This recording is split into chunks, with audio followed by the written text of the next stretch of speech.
All right, boys and girls, welcome to the Daily Crack, and this is going to be part one of a two-part video series, and it's basically about our Jacked and Juicy program.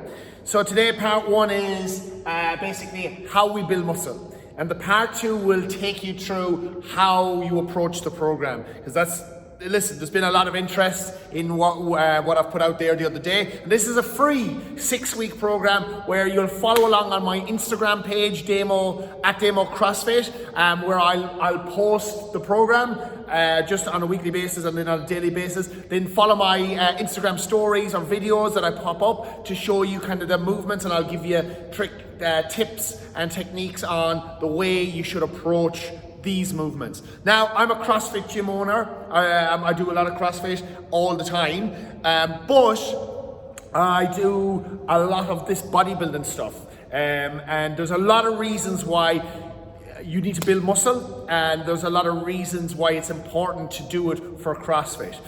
CrossFit is a great program for all-round general fitness. You get exposed to a lot of new skills and whatnot, and it can get you very, very fit. But a lot of the movements, like the Olympic weightlifting movements, require a lot of stability in joints. For example, the shoulder, if you're snatching, you need to be very strong in this area in order to catch weights over your head. Even an empty barbell, 15, 20 kilos, you need to have the muscle fibers there, the muscle density to protect the joint, and it needs to be balanced. And yes, it's great to do compound movements and all that sort of stuff, but sometimes we have an imbalance or a deficiency, and an imbalance would be where a certain muscle group works way more than the other, and so we have an imbalance, or a deficiency where we don't have the muscle there to support. So in those instances, we need to learn how to activate the muscle, which bodybuilding movements help with, or build the muscle, which bodybuilding movements help with. So I'm a big believer that, and what we do in our CrossFit here is a lot of bodybuilding style work and even strongman work, where it's low skill, like picking stuff up and carrying it, or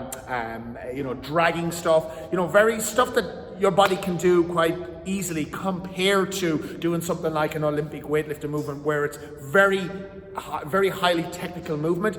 Once you learn it, you can use those movements to move even better, but to be able to lift heavy and move quickly with easier skill movements is to me a safer way to build strength, especially at the beginning stage. But anyway, I'm shiting on blah blah blah blah blah. The importance of building muscle is it's important, all right? And also, you look good naked. Fucking simple as, all right?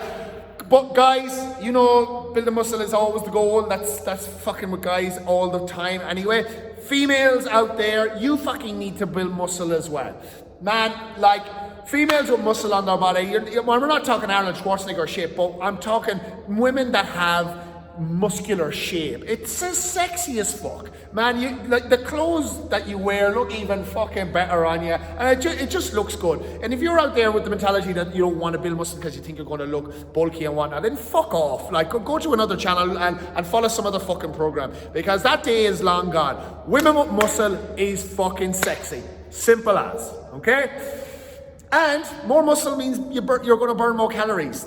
It's the long and short of it. Don't try and just do fucking a shitload of cardio to burn fat off, because that shit is so fucking 70s. It's out the window. You gain a kilo of muscle, you're going to burn 300 to 400 calories extra just by fucking being alive. All right? Anyway, I've shited on long enough. How we build muscle. It's very important to understand the ways and the reasons why we build muscle, because people have been asking me, can you do this bodybuilding program alongside your CrossFit? You can, but you have to, depends on how much muscle you're looking to, or what you're trying to achieve. I'm going to say that if you're looking to really focus on building muscle, you need to do this 90% and CrossFit 10%. All right? And that means, for myself, I'd probably do one CrossFit workout a week, and then the rest of the time I'm doing this. Are doing that, and I'm pointing at my program that's on the wall, which is the Jacked and Juicy program. So for me, my priority at the moment is building more muscle. All right, so my CrossFit stuff, my competitive, moving fast CrossFit stuff has been left by the wayside. Right, so anyway, how we build muscle. Number one thing here is tension, creating tension in the muscle, and you will have heard this, I'm sure, at some stage, time under tension. Putting that muscle under tension for long periods of time. It basically creates, it puts the muscle under that stress that we require to break it down, which I'm kind of like, these two are kind of linked in, the damage as well. So time under tension is hugely important. Reps and sets, how many you do, getting that muscle under fatigue a lot, that is hugely important, and isolating a muscle group. So we have time under tension, putting that load on the muscle for ages. The sets we do, we normally increase the number of sets and reps that we will do, so higher reps, more so than strength reps. Strength reps can be between 1 and 5, and then up to from 5 up to fucking 100 is hypertrophy reps. And hypertrophy is the word we use for building muscle.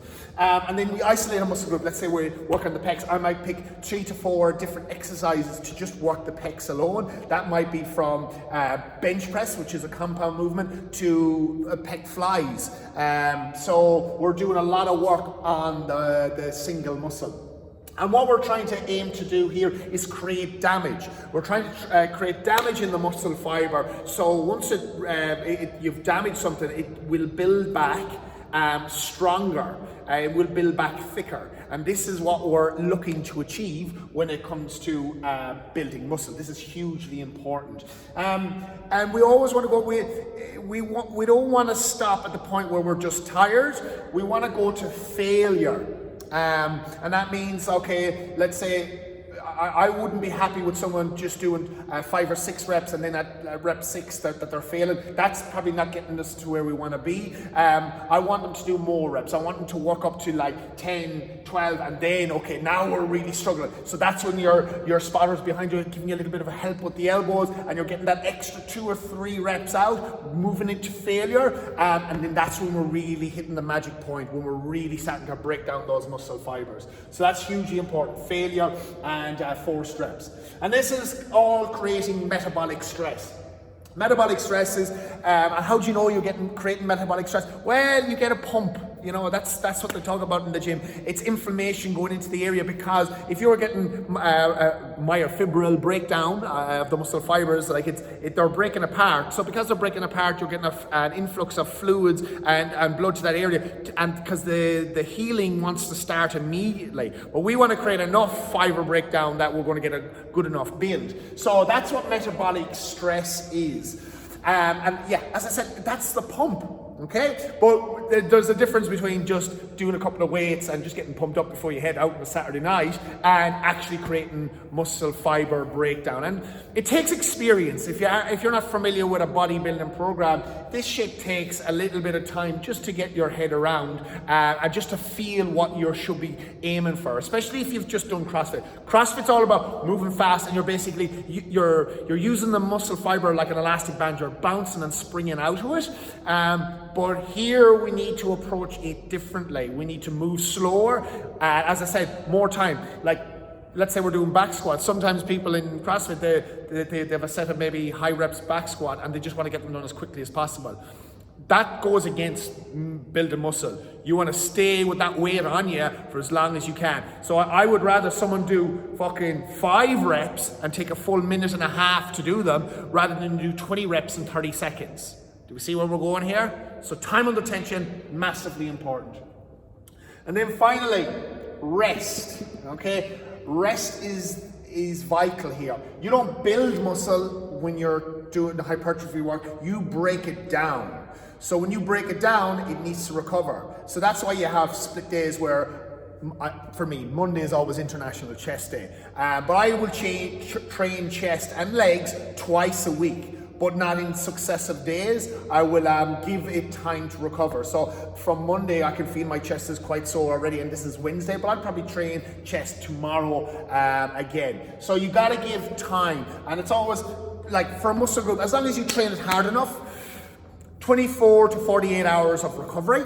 And the majority of your recovery comes from your sleep time, when you're asleep at night. So quality sleep is key, making sure you've eaten the right things. Now, I'm not going to go into nutrition on this one, but because I'm already gone fucking nearly over 10 minutes. So resting between your workouts is important. Now, coming back to what I said at the start, people were asking me, should I mix CrossFit and this, can you do them together? You can do them together, but you've got to figure out what your focus and goal is. If you just want to add this a little bit in, just to, create a little bit of activation in muscles under loads, cool. Use your bodybuilding stuff, scatter it through. But if your goal is to build muscle and you're going to try and do CrossFit workouts and this together, well then where are you resting? Are you actually going to get the benefits of the bodybuilding? So that's an important consideration to take on board. All right, I'm going to shut up now because that's enough. Any questions on this, ask below. Part 2 will be how to approach the program itself. Giddy up!